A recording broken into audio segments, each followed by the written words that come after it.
नमस्कार, मैं हूं अंकुर और आप देख रहे हैं सत्यहिंदी.com। आइए एक नजर डाल लेते हैं अब तक की सुर्खियों पर। भारत में एक दिन में 52,509 नए मामले आए हैं और 857 लोगों की मौत हुई है, जिसके साथ ही कुल संक्रमितों की संख्या 19,08,000 से ज्यादा हो चुकी है और मरने वालों की संख्या भी 40,000 के करीब हो गई है। फिलहाल एक्टिव केस 5,86,000 से ज्यादा हैं। केंद्रीय मंत्री धर्मेंद्र प्रधान भी कोरोना पॉजिटिव पाए गए हैं, जिसके बाद उनको गुरुग्राम के मेदांता अस्पताल में भर्ती कराया गया है। बता दें, इसी अस्पताल में गृह मंत्री अमित शाह भी भर्ती हैं। त्रिपुरा के सीएम बिप्लब देब की कोरोना रिपोर्ट निगेटिव आई है। हालांकि उन्होंने अगले 7 दिन के लिए अपने आप को आइसोलेट रखा है। बता दें, परिवार में 2 लोगों के संक्रमित पाए जाने के बाद सीएम देव ने खुद को आइसोलेट कर लिया था। त्रिपुरा में भारतीय जनता पार्टी के विधायक और राज्य के पूर्व स्वास्थ्य मंत्री सुदीप रॉय बर्मन के खिलाफ स्वतः संज्ञान लेते हुए एक केस दर्ज किया गया है। दरअसल उन पर आरोप है कि रविवार की शाम को वो कोविड-19 के नियमों का उल्लंघन करते हुए अनाधिकृत तरीके से एक कोविड केयर सेंटर में गए थे। इस दौरान उन्होंने पीपीई सूट पहना हुआ था, लेकिन नियम के अनुसार वो कोविड सेंटर में नहीं जा सकते थे। भारत में कोरोना से ठीक होने वालों की संख्या कुल एक्टिव मामलों से दोगुनी हो चुकी है। भारत में कुल ठीक होने वालों की संख्या 12 लाख से अधिक हो चुकी है, जिससे रिकवरी रेट 66% से ज्यादा हो गया है।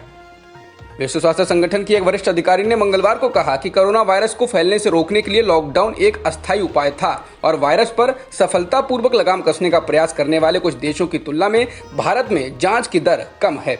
WHO की प्रमुख वैज्ञानिक सौम्या स्वामीनाथन ने कहा कि जर्मनी, ताइवान, दक्षिण कोरिया, जापान जैसे देशों की तुलना में भारत में जांच की दर काफी कम है।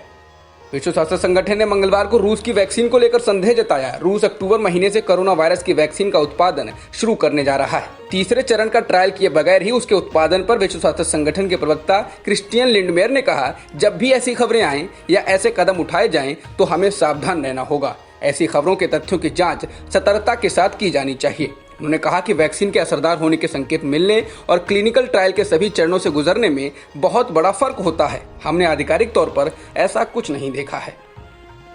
सुप्रीम कोर्ट ने मंगलवार को केंद्र और राज्य सरकार को सुनिश्चित करने का निर्देश दिया कि कोरोना संकट के समय अकेले रह रहे सभी वरिष्ठ नागरिकों को वृद्धावस्था पेंशन, मास्क, सैनिटाइजर और अन्य जरूरी चीजें समय पर मुहैया कराई जाएं। जस्टिस अशोक भूषण की अगुवाई वाली बेंच ने इस मसले पर राज्यों को त्वरित कार्रवाई करने और जरूरी कदम उठाने के लिए कहा। महाराष्ट्र में एक दिन में 7,760 नए मामले आए हैं और 300 लोगों की जान गई है। इसके साथ ही राज्य में कुल संक्रमितों का आंकड़ा 4,57,000 से ज्यादा हो चुका है और कुल मृतकों की संख्या भी 16,000 के पार हो गई है। फिलहाल एक्टिव केस 1,42,000 से ज्यादा हैं। राजधानी में कुल केस 1,39,000 से ज्यादा हैं और अब तक 4,033 लोगों की मौत भी हो चुकी है। वहीं 1,25,000 से अधिक लोग ठीक हो चुके हैं, जिससे दिल्ली में एक्टिव केस 10,000 से कम रह गए हैं। बता दें, दिल्ली में लगातार मामले कम हो रहे हैं।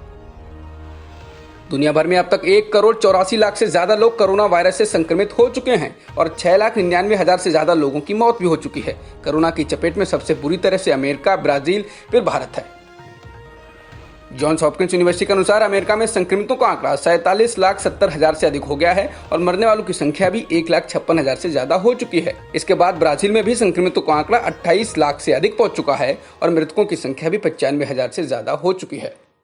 अब तक की खबरों में इतना ही। बाकी खबरों के लिए बने रहिए सत्यहिंदी.com के साथ।